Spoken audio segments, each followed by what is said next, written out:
Okay, welcome back to the show. And today I have a man that is well versed in the movie and TV industry.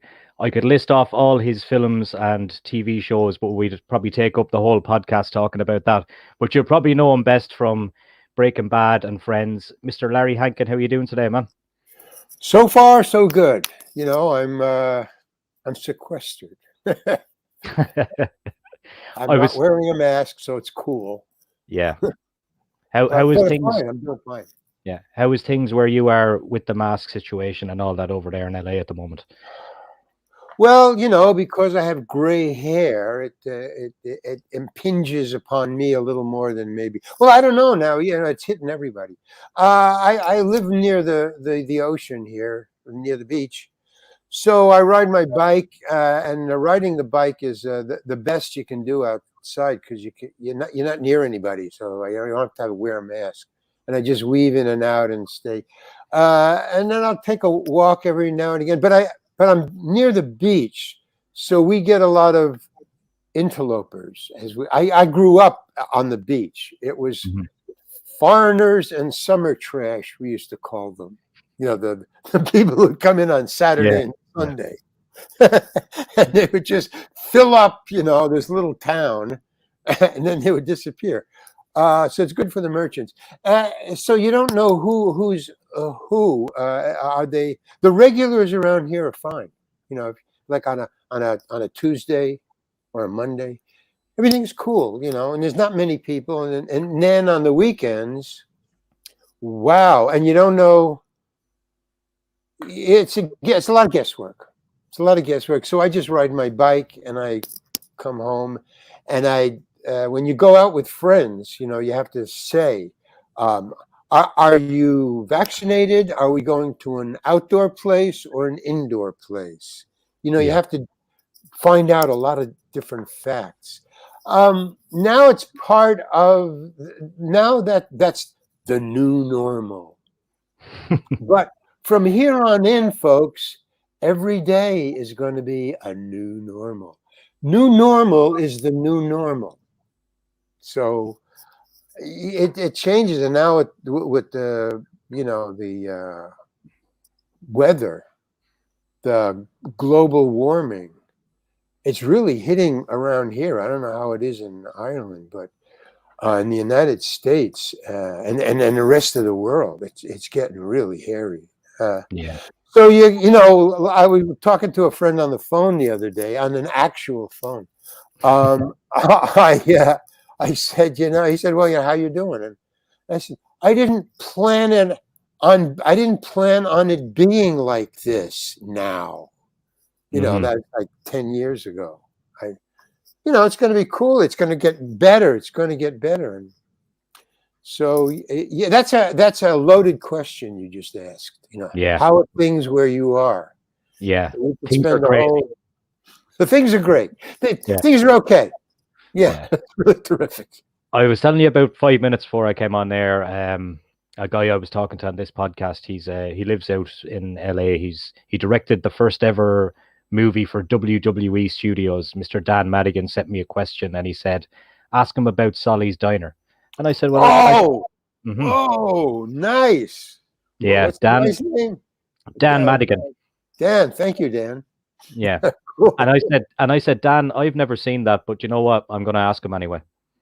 Yeah, that's the first film that I ever made myself. Hmm.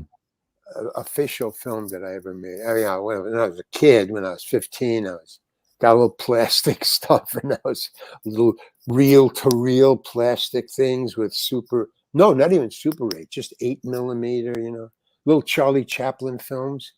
And so Sally's Diner was my nod to all that childhood stuff. I was making some money as an actor, so I thought, what could I do? Oh, yeah. So I was making a lot of money as an actor, and I thought I could waste this money on parties and stuff, or I Yeah. could do something for me that might last. I didn't know, and so just when I got this load of money, it was about $20,000. No, $10,000. Hmm. Way back when I was starting, that was in 1979. It's 1979. That was like a lot of money, and I was full of full of beans. And I go, okay. And a friend's wife called me. No, I was acting with her. She was in my acting company.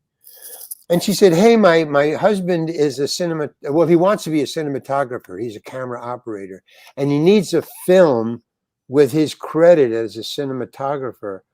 Larry, why don't you write a film and he can be the cinematographer? He gets his credit and you get a film that you wrote and you're in. So thank goodness for Anna Mathias was the one who, and I thought it was a joke. I didn't even listen to her. You know, I brushed it off. And then I got this money and I go, ooh, what Anna was talking about, I could do that, you know? So I called her husband, Harry, and I said, hey, do you want to make a movie? And he goes, yeah, I need a credit. And I go, yeah, I talked to your wife. Okay, let's do it. And so I wrote 20 pages. I was in the committee. So, I mean, I was in comedy and I was acting and improvising. So, Yeah. You know, it wasn't like a stretch. I was being funny out of my own head on the stage. So I wrote it. And he said, cut it in half, just like that. You know, 20 pages of my sweat and blood I put on a page. Yeah, it's good. Cut it in half. You know, it's too long. So 10 minutes. So I cut it down to 10 minutes. Took me a long time. I mean, it's easy to say, cut it. That's what, 3 seconds? Cut it down. Yeah. But it took me a couple of weeks to do that. It's not easy. Writing a screenplay, even if it's short, is not easy. So I did that, and then we shot it, and it was a big adventure, you know, 3-day shoot, you know, in a restaurant, a little diner, Solly's Diner. It was Solly was the name of the guy who owned the diner, so I named it Solly's Diner. And yeah, we shot it. It was a lot of fun. It was a lot of hard work. More hard work than I'd ever done. I didn't know about films. You know, I thought, well, you know, little plastic reels, you know, to 15 years old. I thought it was going to be like that. I mean, I was totally naive. I was an improviser. You don't do anything all day. You just get up on the stage and somebody from the audience shouts something and you do it. You don't even have to do homework. You know, you just live a life and you're fine. Yeah. So doing them, so that taught me a lesson, which I, you know, learned forever. Whoa, I gotta shut this off. This is there you go. No, stop. Stop. I shut it off. Now it's gonna just ring until it goes on. Okay. Sorry. I didn't Oh, it's Cool. spam. It turned out to be spam. Yeah. It could be So- spam. It could be spam, or it could be a big roll that you're just after turning down. No, it was spam. It said finally. Well, no, it didn't say. You know what it said? It said Trinidad. Oh yeah, yeah. Well, that's Trinidad. that's I don't know any movie companies in Trinidad. that's bullshit. I think is what they call that. Yeah, exactly. So anyway, we're talking about Solly's Diner, but yeah, it was, and I got an Academy Award nomination for it, which blew my mind because, and that's why I was so, you know, thanks for mentioning it, because that was the first. I never thought about that at all. I was just doing it because Anna said, you know, hey, let's do it, and her husband needed a film. You know, that's what we were doing. We were doing it for Harry, you know, and I wanted to just do a film and I had the money and I didn't know how to make a film, but Harry did. You know, I mean, he was a professional. He was a camera operator. So then he said, well, who are we going to get directed? Because I didn't know anybody, you know, I was just an improviser. You get up on the stage, you improvise, and then you go home and you forget about it until you have to get on there again. So I didn't know anything. And he said, well, you direct. And he said, and I said, I can't, I don't know how to direct. I don't know. I don't even know how to make a film. Never know less direct. And he said, I'll help you. And I thought that was really great. And that's a trap. So anybody who's going to make a film, I just want, when somebody says, I'll help you, as opposed to hiring them to do a job. Say, no, I'll help you. Whoa, look out, man. That's a trap, you know, because here's the trap. It sounded great. And he did help me. He did help me. But when it came to directing, he was directing so that he could get a reel out of it, not a story out of it. Hmm. And then when it came to editing, I didn't know how to edit. So he said, I'll help you. And I go, great. So don't edit with your cinematographer. He's editing for his reel, and I was editing for a story. And we had fights you can't believe. Yeah, shouting fights. Yeah, No, yeah. no, we're gonna do it. I was and threatening. I'm gonna burn the film. I'm gonna burn the master. I got the key to the editing room. I'm gonna get in there at midnight and burn it. It was just arguing about this funny film that we made. Yeah, But it got a nomination, and he insisted. I didn't want to enter it because I didn't think it was good enough. yeah. But he did. But when all is said and done, everybody that said they wanted to help and this and all the argument, I'm glad I was wrong. I'm glad it was made. It's great. It's still out there. I'm showing it to somebody tomorrow. They want to say, "Oh, you made a film. It's Academy Award. Let's see it," because they want to see my writing. Hmm. Is it available online? I think so. It's on the internet. It's all over. Just if you Yeah. Google Sally's Diner, I think you'll get it. Yeah. But if okay, I gotta advertise. I don't advertise. It's on my website, and my website is thereallarryhankin.com. I never mentioned that. Hmm. Thereallarryhankin.com. A lot of my film shorts now are on there, and but it's all over the internet. Sally's Diner. Yeah. It's funny. You'll like it. You'll like it. You'll like it. Good. One thing people obviously wanted to ask me to ask you is about Friends and how you came to portray the character in Friends. I'm sure you've never been asked this question before. Well, it's yeah. I've always been, it's there's two or three, Breaking Bad, Friends, Yeah. Seinfeld. The thing about talking about Friends is I didn't have a good time there. It wasn't Hmm. a happy time. I loved the character. The character I was doing was written. I was doing just what was on the page, and I'm very famous for that role, but I got to give the writers their due. I just did what was written, and I did what I thought the character, his intent was. The backstory, what I could come up, what the actor comes up with from the Hmm. writing. And it's went all over the world, Friends, and so did Mr. Heckles. But I loved doing the part. I loved because he was passive aggressive, and I grew up in a household of passive aggressive parents. There was no fighting. There was no verbal, oral, outward fighting. It was just all in. They held it in, and it Hmm. just like action. So I had something to draw on, and I loved doing because he was either totally, or he was very determined, but he wanted to punch Costanza. Yeah, I don't want to hear anything more about the what dried fruit. No, I don't want to hear about dried fruit. So I like doing the character. Hmm. Doing That's what's fun about acting. It's all the, as you say, all the bullshit you have to go through, the auditions, the callbacks, the memorization, the rehearsals, the people you have to deal with getting through, and then finally you get in front of a camera and the guy says, okay, action.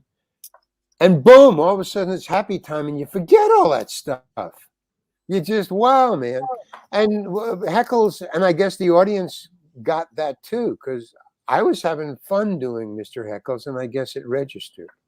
Yeah. But when the camera was off and we were just rehearsing, no, it was very tense. I was very tense the whole time. I don't schmooze well. I don't have any schmooze material. I don't know what it is. I think maybe, you know what it is really deep down? I only care about me. I think if we're not talking about me, I have no interest in you. Yeah, yeah, I, you I have to mean, look after yourself. you have to look out for yourself. I guess, and sometimes it unnerves people. Now, I mean, that was way back in the day, so I've grown up. I Yeah. don't do it as much, Yeah, but since I came home from work today, I've been home 3 hours now, and my girlfriend always would watch Friends on repeat 24/7, 365 if it's on. And since I've been wow, home, there's been 6 episodes in a row on Comedy Central over here. It's still on. wow. When I came upstairs, it was still on. It's just always on. It's crazy. It's like, Was she there, or she just leaves it on and leaves the room where she's well, watching? no, she'd leave it on kind of in the background, and I'd be Oh kind of, wow! Well, that's you know, okay. I can, because I do that with the TV. I'll put yeah, it on, and then I'll just look every once in a while. Because mainly it's news or Nova. yeah, That's all. I don't. I actually don't watch TV. I really should. I yeah. watch a movie every once in a while, but it's not interesting to me anymore. I either go, why didn't I get that role? Is all I register, or I I can could do do it that better. better than that guy, Hmm. or it's pretty boring. Let me see what else is. I don't register like a real audience. I Yeah, register like either a professional actor or it's not for me. yeah. It's not my sense of humor. They, that's my go-to. Well, it's probably because I'm sitting and other people laugh and I don't laugh. And I figure, well, it's me. It is funny. They're laughing. Obviously, it's funny because it's on TV, so it's got to be funny. If it's on TV, it's got to be funny. But it's not. It's not my humor. It's okay. Yeah, So you've as opposed to you, get off, get off. I don't. Let's turn the. No. you find Yeah. yourself maybe being a critique. Well, I'm very opinionated, and I have no sense of humor. Mm. I'm one of the funniest people I know, and I have no sense of humor. In that I I laugh at weird things that other people are not laughing at, or it's just not my sense of humor. I don't get it. But I think I say that because I read a lot about the biographies of funny people like Charlie Chaplin, Buster Keaton, or the modern people. They don't write their biographies too much. The Woody Allen biography. I want to see how they think, how to get to where their humor is and what they're looking at. So, but what I read in all the biographies, especially Charlie Chaplin, who's probably one of the funniest guys on the planet, ever, especially in film, I guess. They in the biography it says they don't have a sense of humor. Like, I mean, they'll laugh at their own jokes or laugh at something that's funny, but I guess it's they don't have a sense of humor about themselves. Hmm. That's it. In other words, they don't like to be the butt of humor. Like pranks, I hate pranks on myself. Oh man, and everybody laughs and it just gets me. I get mad because I didn't see it coming. Yeah, I'm it's mad at myself. Oh man, it was so obvious. It was a setup, man. I fell for it. Damn it. Uh, yeah. So my wife is like massively into Friends, but like I tell you the truth, I'm not really too into that show at all. No, I You know? never watched it. I mean, they're good at what they do. The guy who played Chandler was Mm. good at what he did, as were they all. But he was the best. But the best actress is the ditzy one. Uh, I don't know their names, but Phoebe, is the it? blonde one, Phoebe. Yeah. She is a funny person and a funny actress, and she's a good actress. I watched her because I learned from her. Her line readings were just, Spot I on. mean, nothing but really funny. I mean, she went under, she Hmm. just, her technique. I mean, to see, that's what I watch for. Uh, Yeah. the good, funny people I learn. That's what I Mm. want to do. Somebody said something really interesting about learning. They said, I love to learn. I just don't like to be taught. And man, that just hit me right Yeah. square. That's me. mean, if you try to teach me something, I may not show it, but I'm not listening. I won't listen. And then after you leave, I'll try to remember what you said, or I'll try to do it, Yeah. But while it's happening, well, it's because my father, man, he was just a martinet, learn this or die, So I just the reverberation Yeah. still. I try to get rid of it, but So when friends, you're, yeah, when you're looking at, say, then Breaking Bad as opposed to Friends, do you, nice. do do you do you look at that in a more Oh yeah, cinematic sense, like, because that's still, to me, I think in a it's the what kind best of sense? in a kind of cinematic sense and storytelling and stuff like that. Like No, Friends is more of I a learn. I mean, I watch if I'm watching something, Mhm. anything. If I'm watching you, the Yeah. only reason I'm watching you 9 times out of 10 is because I'm learning something. It's Mhm. because you're doing something that I want to get, absorb somehow, or yeah, even when I'm just an audience, like sometimes I'll lose myself in an Apatow movie. But again, no, it's Apatow, and I know he knows how to make funny films, and I'm laser beamed on that. So even when I'm an audience, and I'm just laughing, and I'm really there. I'm watching what he's doing, where the camera is. I'm watching what the arc of the scene is, the arc of the movie. He's an expert. I mean, his writing, his construction of humor is amazing. It really is. So that's where I go, and that's where my heart is. The process of humor, and you can't explain it. There's an old saying that there's one thing that can't be taught about humor. You can't teach timing, Mhm. and all the funny people have timing. Phoebe has timing. Apatow has timing. In his films are all that timing is perfect. John Hughes, she's having a baby.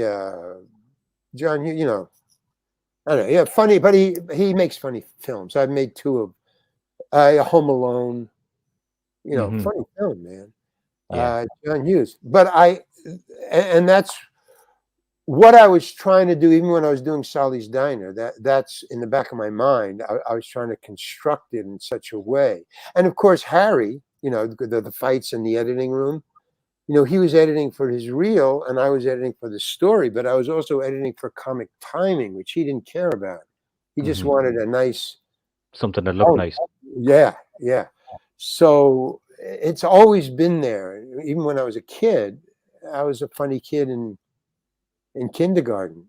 I Mhm. think I was the butt of the joke in kindergarten, but they laughed, and it was about me. So, Yeah. but maybe that's where well, anyway. So yeah, Breaking Bad, I learned from. Mhm. I learned from the writing, even when it's serious. I mean, still, writing is writing. Good writing is good writing, and the acting, and the direction of the acting, and then where the camera is. When I did Breaking Bad, here's how deep into it I got. That I always get. When I was on doing the movie, when I did 2 Breaking Bads, and then I did El Camino, the Breaking Yeah. Bad movie. So in the Mhm. 2 TV series, I honed in on Bryan Cranston. And all my scenes were with Bryan Cranston, so I lucked out. But I paid attention to Bryan Cranston all the time, even when I was acting with him in the scene. I'd be paying attention more to him than to what I was doing, which I think Mhm. is kind of a blessing because it relaxed me. I wasn't paying attention to what I was doing, keying off him. And I was talking to him and, trying to get good information and stuff. Uh, and uh, I just concentrated on Brian, not me. And I Mhm. think my acting showed it. I was a good actor in that. But it was because of Brian.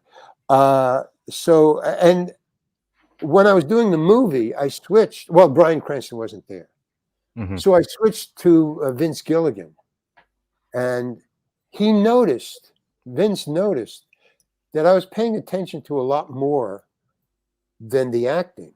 I mean, I would be asking questions of the cinematographer. I was going over to the camera operator. I was trying to see, kind of look in the camera, to see what he was actually, the frame was. I would ask Vince questions. And finally, he said, he called me over and he said, you want to see my, the book of the drawings of the storyboard. Yes. You want to see my storyboard book?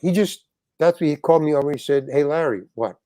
You want to see my storyboard?" I mean, he saw I was paying attention to the making of it. Mm-hmm.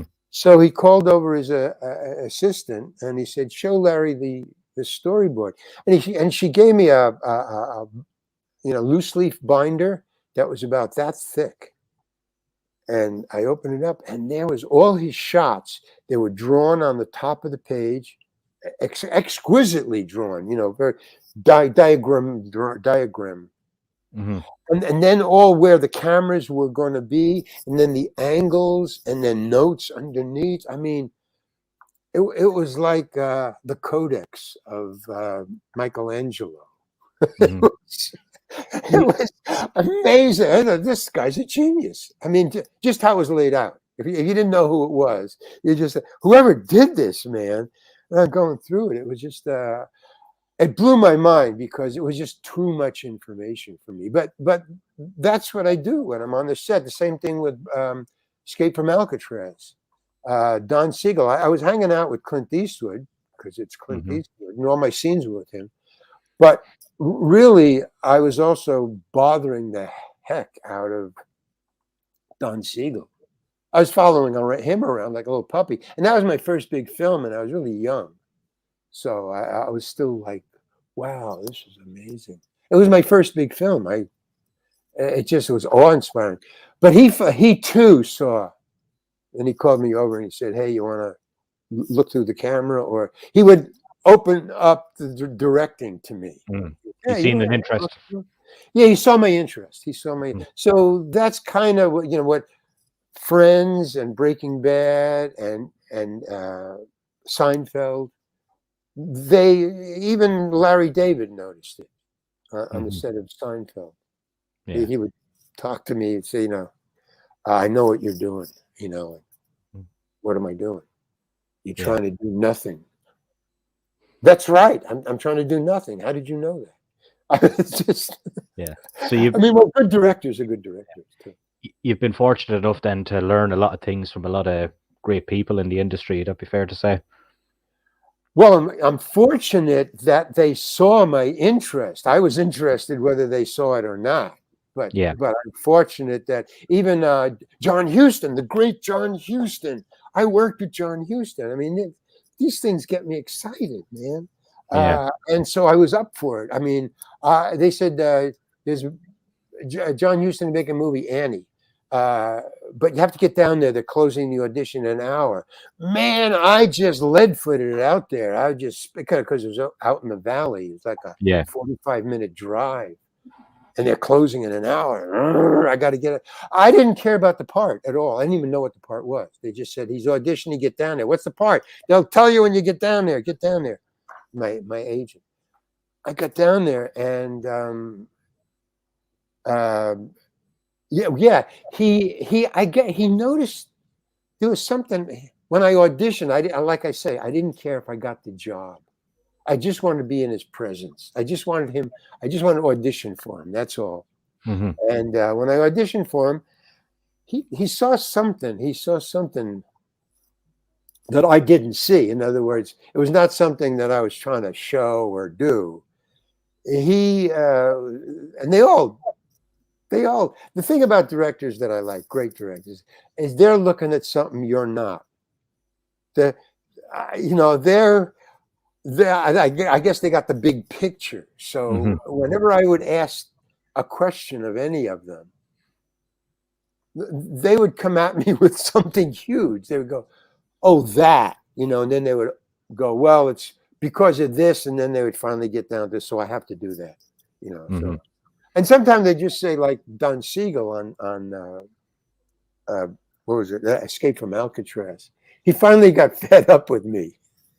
I was asking him so many questions.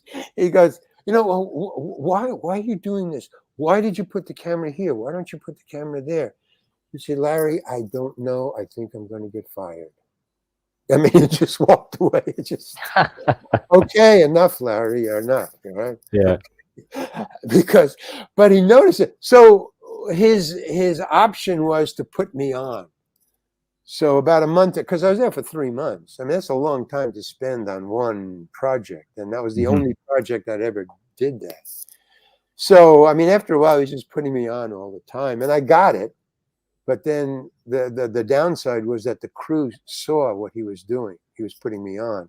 So the crew started to put me on. And then Clint Eastwood started to put me on because my name was Charlie Butts. So they just, oh, he's the Butts of the film. You're the Butts. And so it was until finally I had to draw the line. I said, I got to get out of the barrel. I need a, just so, well, I'll tell you, it's a very short story, but after every shot, all my scenes with Clint Eastwood, and Don Siegel and Clint Eastwood had made movies before Escape from Alcatraz. They'd made about 4 or 5 movies together. So they knew one another. They had, an offhand, just, they Connection. know. Yeah. So after each shot, okay, and cut, Don Siegel would come up to Clint Eastwood and he'd say, is that good for you, Clint? He wouldn't yell it from the camera. He'd come over. He'd say, how's that for you, Clint?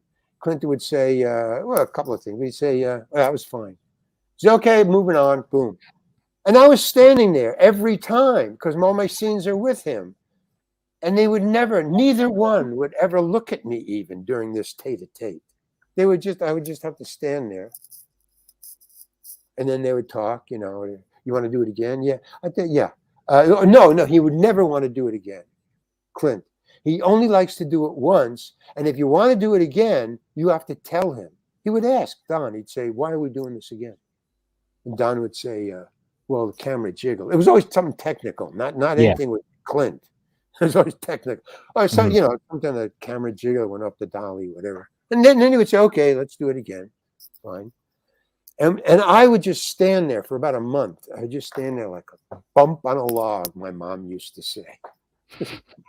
And finally, this is while he was putting me on, Don Siegel. So the crew started to see that they weren't paying attention to me, that they were putting me on.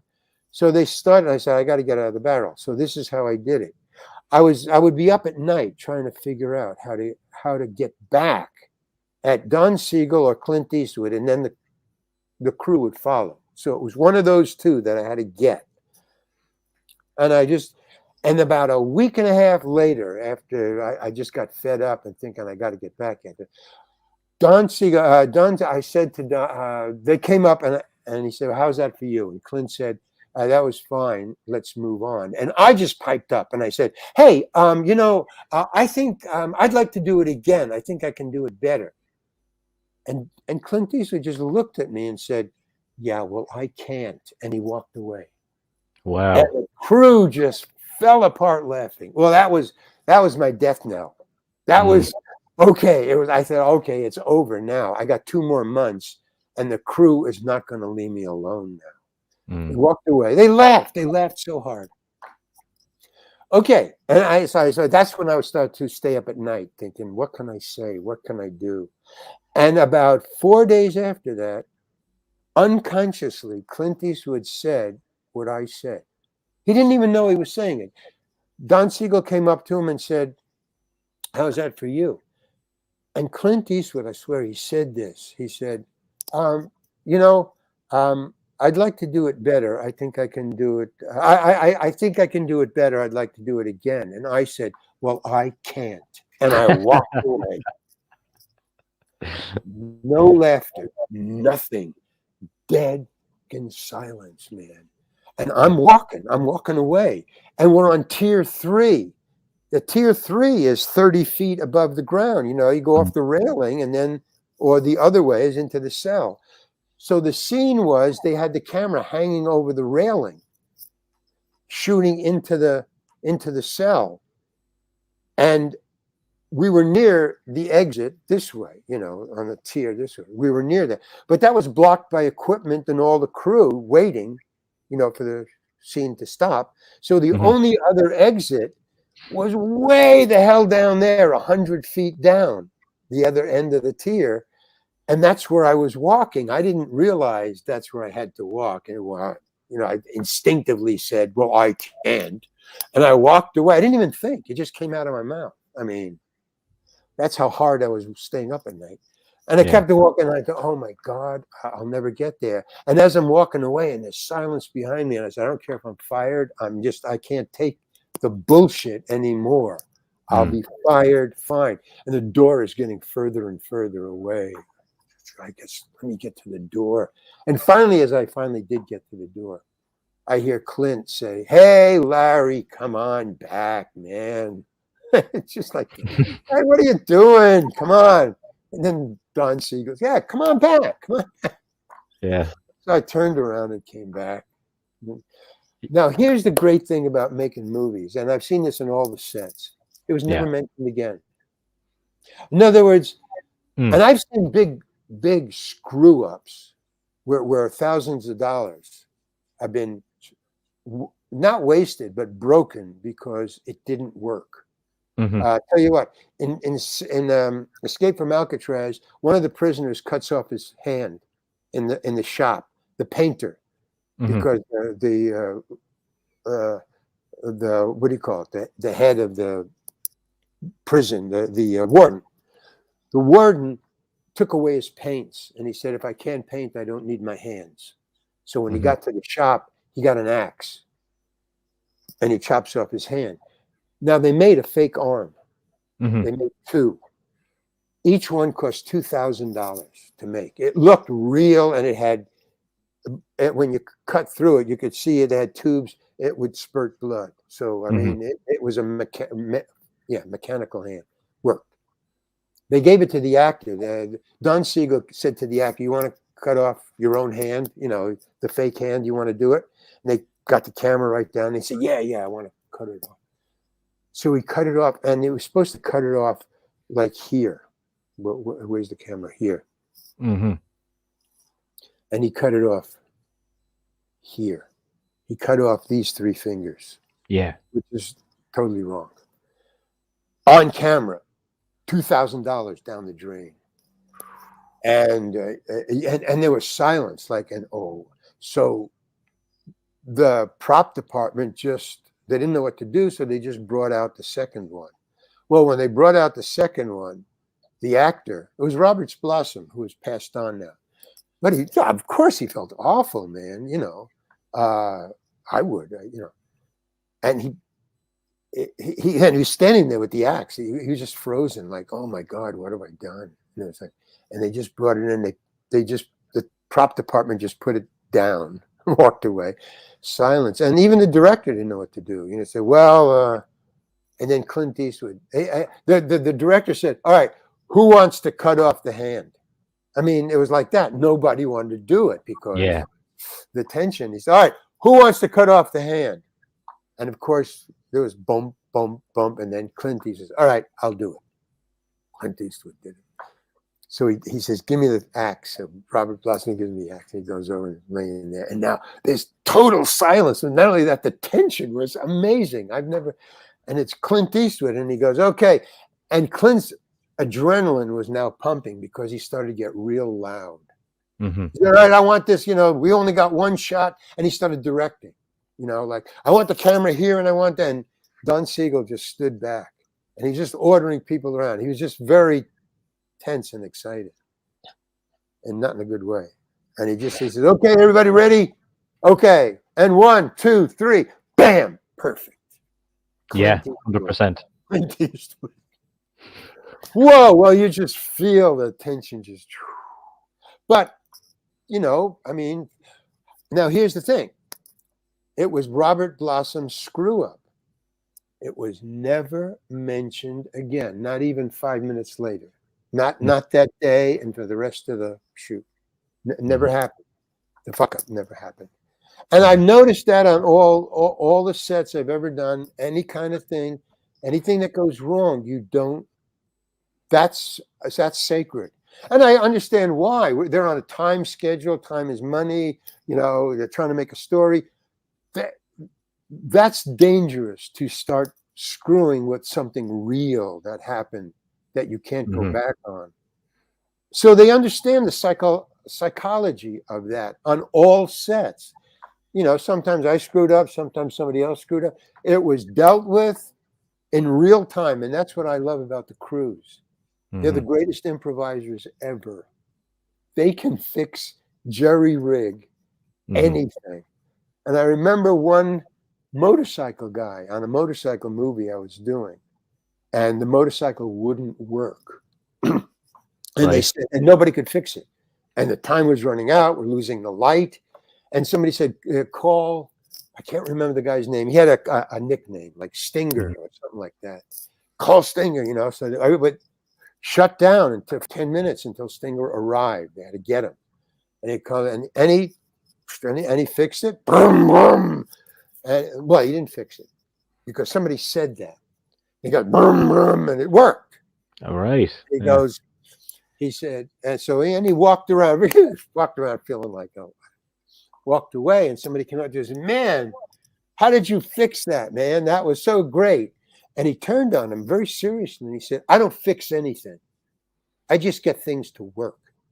And he walked away. But that's what the crew does. Yeah.